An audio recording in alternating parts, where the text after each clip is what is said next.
Hello, welcome to my channel WWE Pulse.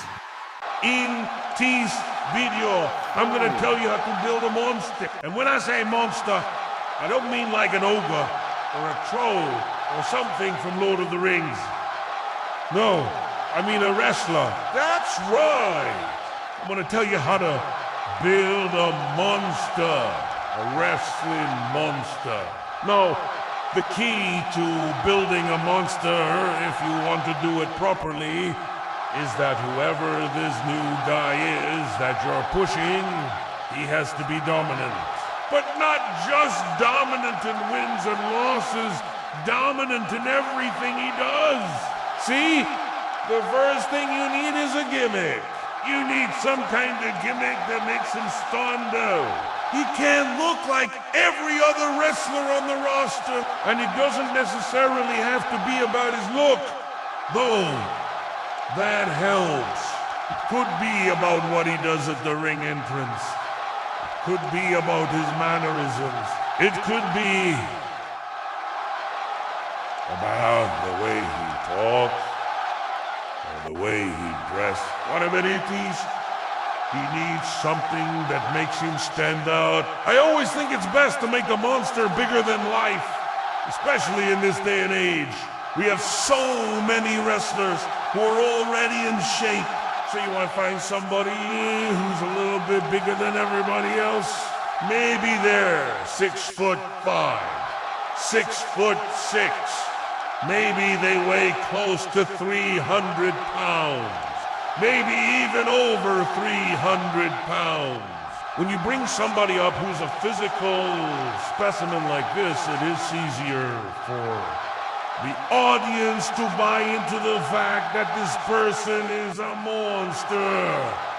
Because in real life, we all know that there are people like this. Now, obviously, you want to keep in mind the character you're trying to build here. Like I said before, he needs to be larger than life. So you might find somebody who's a little bit bigger than everybody else. But you also want to find somebody who has charisma. Because you're gonna want to build this guy up to be unstoppable. And if you have somebody who looks like a big lug, the audience is gone. Have a hard time buying into the fact that this guy is actually scary. So you need to find somebody who's a big physical specimen, but also has charisma. Once you find that guy, it's time to get to work. Now, you need to go heavy on a squash match. Squash matches are great for building up monsters because they allow your monster to look dominant. The best part about squash matches is that you can put your monster in against enhancement talent and allow him to just destroy these people. You'll see, when you destroy enhancement talent, it allows your monster to look good because he is beating the crap out of these people. You're really not worried about hurting anybody. See, with enhancement talents, they know they're there to take their loss. Wow. They know their job is to make the other person look good. So they're gonna sell whatever you need them to sell. It's also important to point out that squashes can happen in a variety of ways. The monster doesn't always have to kill somebody. There's several different ways that a match can end. So you do, and they always have to end the match by making the monster look like a violent psychic. You can still have him top people out. You can have him make people submit. You can have him use different weapons. But most importantly, you want to keep him winning. You want to build up this guy and show the fans that nobody can beat this person. See? The key to building a monster is to build him up to be unbeatable. So you don't want to have him lose any match. If you want to really build this guy up, you'd probably go a year without having him lose a match. This will make the tall hero who eventually takes this guy out look like a guy. Because if the fans believe that this monster is actually unbeatable, then when somebody finally beats this monster, it'll feel like you're watching God take out the devil. Another way to really drive home the idea that this guy is a monster is to have him target certain people. Maybe he has a personal vendetta against the top hero, or maybe he targets the top hero's family members, or maybe he goes after people who are beloved by the fans. This will immediately make the audience loathe the monster even more.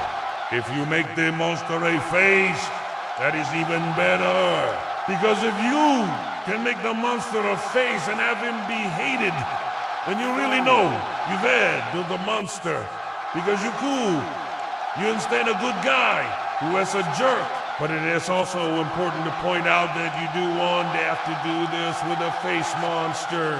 Heel monsters are just as effective, if not more effective. Because heel monsters can do things that the audience hates and then blame it on the top hero. The top hero comes back, tries to defend himself, but the monster makes it seem like it was the hero's fault. For example, let's say you have a monster who is the champion and the top hero gets a title shot. Let's say the monster cheats and retains the title.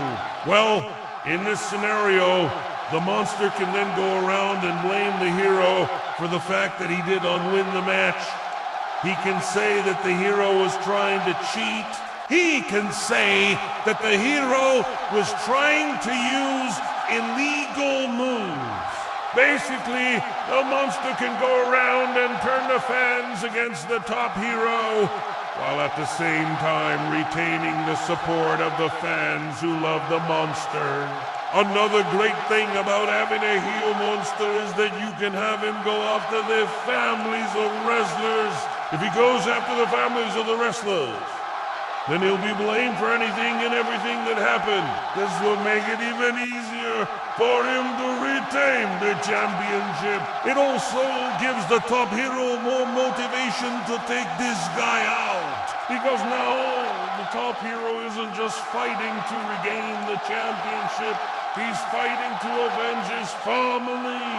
No, once you've built up your monster and you've made him dominant and unbeatable for months on end, it's time to start teasing the end of his reign. You don't want to do this too soon. You don't want to do it right away. You want to wait until you've built him up really well.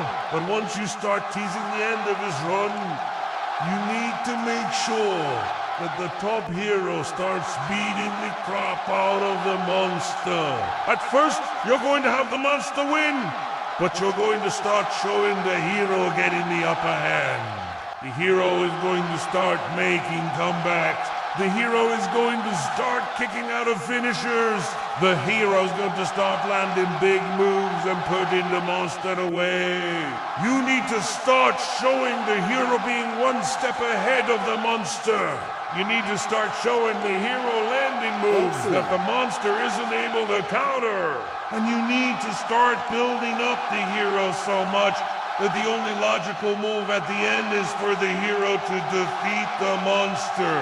The worst thing you can do when building up a monster is have the monster lose too quickly. Don't have the hero take the monster out in like a month or two. If you build him up over a year, let him dominate for a year. Do not have the hero take him out so fast, because then it takes away from the aura of invincibility that you built up the monster to have. Another mistake you see companies make all the time is they bring a monster up, and then they have him lose too many minutes. Now, it's okay to have your monster lose every now and then, but you don't want him to lose too often. See, wrestling is all about psychology. If you have a monster and you have him lose too often, it makes it hard for the audience to buy into the fact that he's a monster. If the monster keeps losing, he just looks like another guy on the roster. He doesn't look like a monster. I mentioned it earlier, but I think it's worth mentioning again. When you build a monster, you want to build him up to be unbeatable. Now, I'm not saying he has to go undefeated for the rest of his career, but you want to make sure that you build him up properly. You don't want him to lose to just anybody. You don't want him to lose to enhancement talent. And you definitely don't want him to lose to mid-card guys. If the monster is going to lose, he should lose to the top guy. And even then, those matches should be close. Those matches should be competitive. Building a monster isn't easy. It's a lot of work. But if done correctly, it can pay off big time. The key is to find somebody who fits the mold and then push them to the moon. Make them dominant, make them scary, make them a threat that the top hero has to overcome. And when that top hero finally does overcome the monster, it'll make him look like a legend. That's all I got for you today. I hope you learned something from it. Subscribe to the channel if you haven't already. Okay guys, thank you for watching my videos.